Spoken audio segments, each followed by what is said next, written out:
कल अपना पॉटी भाई शॉन गुल्ली और बुल्ली के घर आया था कंप्यूटर पे गेम्स खेलने के लिए। और आज शाम 5 बजे शॉन को अपने घर जाना था, लेकिन शाम होते ही मौसम खराब हो गया और धीमी धीमी बारिश शुरू हो गई। शॉन 2 घंटे से बारिश रुकने का इंतजार कर रहा है, लेकिन बारिश बंद ही नहीं हो रही। शॉन ने अब फैसला कर लिया है, वो अब अपने घर जा रहा है। पता नहीं ये बारिश कब रुकेगी, और बारिश अभी इतनी तेज नहीं है कि शॉन घर ना जा सके। शॉन ने गुल्ली और बुल्ली से बताया कि वो शॉर्टकट यूज करेगा और जंगल के रास्ते घर जाएगा, जिससे वो 20 मिनट में घर पहुंच जाएगा। अगर वो रोड से जाएगा तो उसे 1 घंटा लग जाएगा। बुल्ली ने कहा, शॉन तुम जिस जंगल की बात कर रहे हो, तुम्हें पता है ना, सूरज डूबने के बाद वहाँ कोई नहीं जाता। बुल्ली बोला, शॉन तुम कल सुबह घर चले जाना, हम भी तुम्हारे साथ चलेंगे। इतनी रात में जाना ठीक नहीं है। बुल्ली ने शॉन से बताया कि उस जंगल में ईविल नन का एक चर्च है। कहते हैं रात में वो नन उस चर्च में आती है, उसके हाथ में एक बड़ा सा हथौड़ा होता है, जिसे भी वो चर्च के आसपास देखती है उसे हथौड़े से मारती है। शॉन को लगा गुल्ली उसे डरा रहा है। शॉन ने गुल्ली से कहा, देखो गुल्ली, मुझे डराओ मत, मुझे पता है ईविल नन मर चुकी है और अब वो मेरा कुछ नहीं बिगाड़ सकती। ये कहकर शॉन स्कूटर पे बैठ गया। गुल्ली ने कहा, ठीक है, तुम्हें जाना हो तो जाओ, लेकिन रोड से जाना, जंगल से नहीं, और जाते जाते मेरा एक काम भी कर देना। शॉन ने कहा, ठीक है, मैं रोड से ही जाऊंगा, अब तुम काम बताओ अपना क्या करना है। गुल्ली ने कहा, तुम 2 मिनट यहीं रुको, मैं अभी आया। ये कहकर गुल्ली घर के अंदर चला गया और बुल्ली आकर स्कूटर में बैठ गया और कहने लगा, मैं और बुल्ली कल तुम्हारे घर आएंगे शॉन। और तभी बुल्ली घर से बाहर आ गया और शॉन के पास जाकर बोला, 2 दिन से कूड़ा लेने वाली नहीं आई है शॉन, तुम इसे ले जाकर कूड़ेदान में डाल देना। बड़े चौराहे के पास जहाँ बाबा चूरन बेचते हैं, उसी के पास उल्टे हाथ की तरफ कूड़ेदान है, वहीं से डाल देना। ये कहकर गुल्ली ने कूड़े वाला पॉलीथीन बैग स्कूटर में रख दिया और अपना पॉटी भाई शॉन स्कूटर लेकर वहाँ से जाने लगा। तो गुल्ली और बुल्ली शॉन को डराने लगे और कहने लगे, जाओ शॉन, ईविल नन तुम्हारा इंतजार कर रही है। और शॉन हंसते हुए वहाँ से चला गया। शॉन थोड़ी ही दूर पहुंचा था कि बारिश तेज होने लगी और अब शॉन के समझ में नहीं आ रहा कि वो क्या करे। शॉन ने कुछ दूर जाकर स्कूटर रोक दिया। शॉन थोड़ा कंफ्यूज है कि वो रोड से होता हुआ अपने घर जाए या फिर जंगल के रास्ते। गुल्ली और बुल्ली ने मना किया था जंगल से मत जाना, लेकिन रोड से जाने में आधे घंटे से ज्यादा टाइम लगेगा और बारिश की वजह से अंधेरा बढ़ता ही जा रहा है। कुछ देर सोचने के बाद शॉन ने फैसला किया कि वो जंगल के रास्ते घर जाएगा और ये कूड़ा भी वहीं फेंक देगा। सड़क पे गंदगी फैलाना ठीक नहीं है। और फिर शॉन स्कूटर लेकर जंगल की तरफ आगे बढ़ गया। शॉन इससे पहले कभी भी इस जंगल के रास्ते अपने घर नहीं गया। आज पहली बार वो इस जंगल से होता हुआ अपने घर जाएगा, लेकिन शॉन की ये बेवकूफी कहीं उसे भारी न पड़ जाए। जंगल के अंदर आने के बाद शॉन ने स्कूटर रोका और नीचे उतरकर आसपास देखने लगा। तभी शॉन को कुछ दूर सामने एक पेड़ गिरा हुआ दिखाई दिया। शॉन को लगा, बस यही सही जगह है, मुझे यही कूड़ा डालना चाहिए। शॉन ने स्कूटर को स्टैंड पे खड़ा किया और कूड़े वाला पॉली बैग लेके आगे बढ़ गया।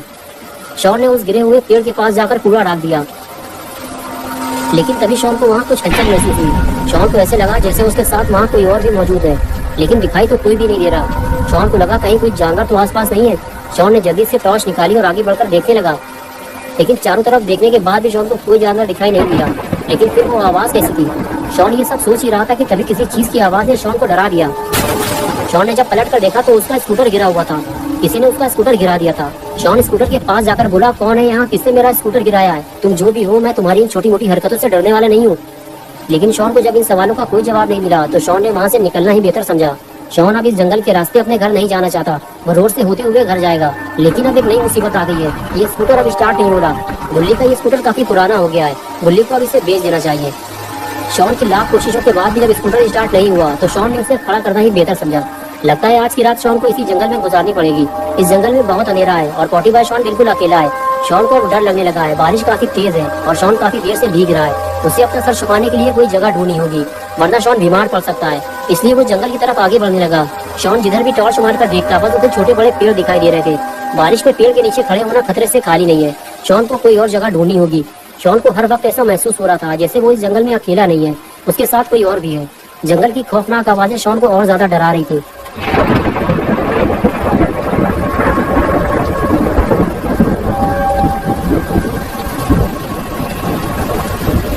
कुछ दूर चलने के बाद आखिर शॉन को वो पुराना चर्च मिल गया जिसके बारे में गुल्ली ने शॉन को बताया था। शॉन अंदर जाकर उस चर्च को देखने लगा। उस चर्च को देखकर ही ऐसा लग रहा था कि वो कोई नॉर्मल चर्च नहीं है। उसके चारों तरफ कब्रें बनी हुई थी, या यूं कहें कि कब्रिस्तान के बीच में एक छोटा सा चर्च बना हुआ था। पूरे जंगल में बस यही एक ऐसी जगह थी जहाँ शॉन भीगे बिना पूरी रात गुजार सकता था। शॉन अंदर जाकर चर्च को देखना चाहता था, लेकिन चर्च के दरवाजे इस तरह बंद किए गए थे कि कोई अंदर ना जा सके। शॉन आसपास की जगह और कब्रों को टॉर्च मारकर देखने लगा कि इस जगह रात गुजारना ठीक रहेगा या नहीं। और फिर तभी शॉन को गुल्ली और बुल्ली की सारी बातें याद आने लगी। गुल्ली ने शॉन को बताया था कि इस जंगल में एक चर्च है जो कि ईविल नन का है और वो रात में वहाँ आती है। शॉन को अब डर लगने लगा है कहीं गुल्ली की कही हुई बात सच ना हो जाए। शॉन अब कोई नई मुसीबत में नहीं फंसना चाहता, इसलिए वो यहाँ से जा रहा है। ये जगह कुछ ठीक नहीं लग रही। शॉन को रात गुजारने के लिए कोई और जगह ढूंढनी होगी, इसलिए शॉन चर्च से बाहर आ गया। शॉन जैसे ही चर्च से बाहर आया फिर उसे किसी के चलने की आवाज सुनाई दी। शॉन को ऐसे लगा जैसे उसके सामने से अभी अभी कोई गुजरा हो। शॉन ने हर तरफ टॉर्च मारकर देखा, लेकिन उसे कोई नहीं दिखा। शॉन टॉर्च लेकर आगे बढ़ गया।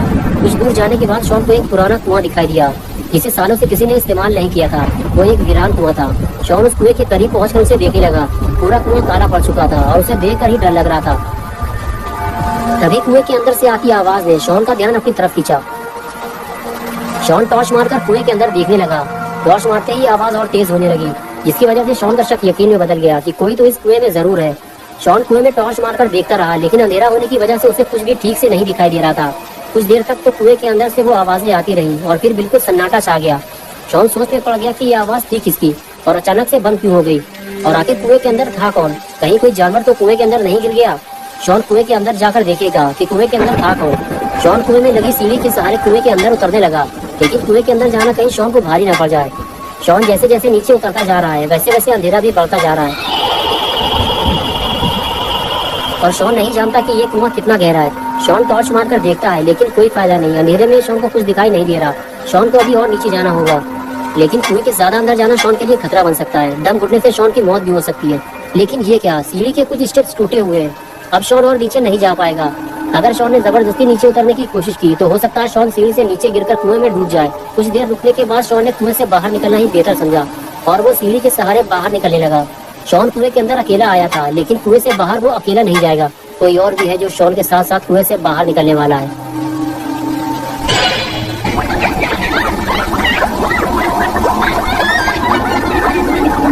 शॉन अभी इस बात से बेखबर है कि उसने कुएं के अंदर जाकर कितनी बड़ी गलती कर दी है, और एक बहुत बड़ी मुसीबत वो अपने साथ साथ कुएं से बाहर ले आया है। लेकिन कुएं से बाहर आने के बाद शॉन का डर अब दूर होने लगा है, क्योंकि कुएं के अंदर उसे कोई नहीं मिला और इस जंगल में भी उसे कोई नहीं मिला। लोगों ने इस जंगल के बारे में झूठी अफवाहें फैला रखी है। इस जंगल में आना और चर्च में जाना बिल्कुल सेफ है, इसलिए आज की रात शॉन चर्च में गुजारेगा।